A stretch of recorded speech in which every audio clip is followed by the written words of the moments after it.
Hey everyone! In this video, I'm going to show you a step-by-step guide on how to use the Lyro AI chatbot in Tidio.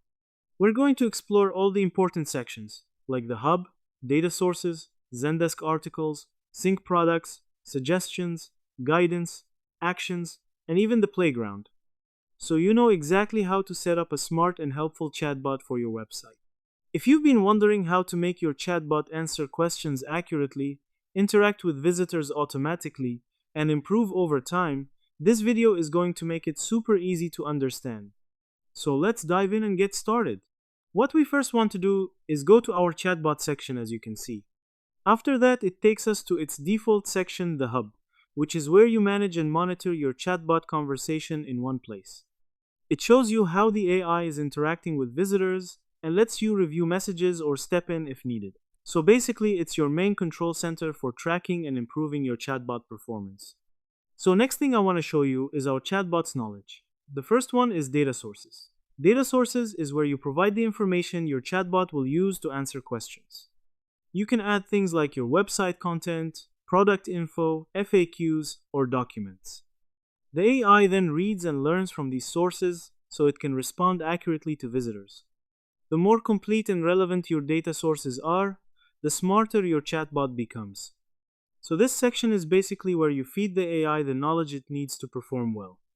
So to train it, you can add the knowledge to it by clicking Add Knowledge at the right side of the screen.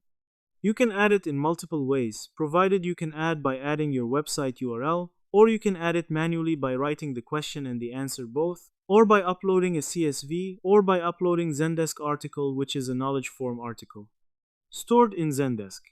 Also, you can add knowledge by syncing products. Next thing I want to show you is product section. This is where you can add knowledge by connecting your chatbot to your products. It is simple and straightforward action. The next thing I want to show you is the suggestion section. This is where the AI gives you recommended responses or improvement for your chatbot.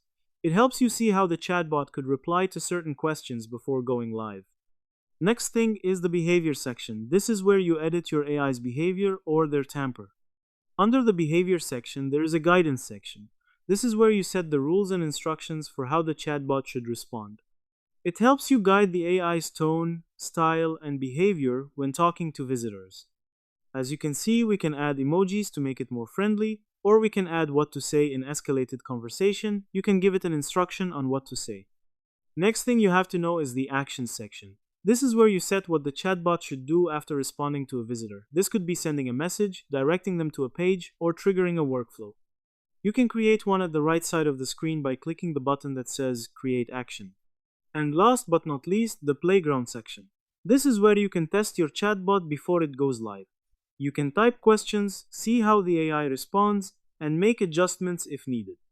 So basically, it's a safe space to experiment and fine-tune your chatbot to make sure it answers perfectly. Alright, that's a complete look at the Lyro AI chatbot in Tidio, covering everything from the hub, data sources, Zendesk articles, and sync products, all the way to suggestions, guidance, actions, and the playground.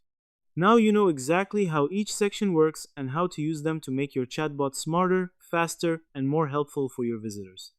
So that's how you do it. I hope you guys liked this video. Make sure to subscribe for more tutorials, like for more tips, and share for more updates. I hope to see you again. Goodbye.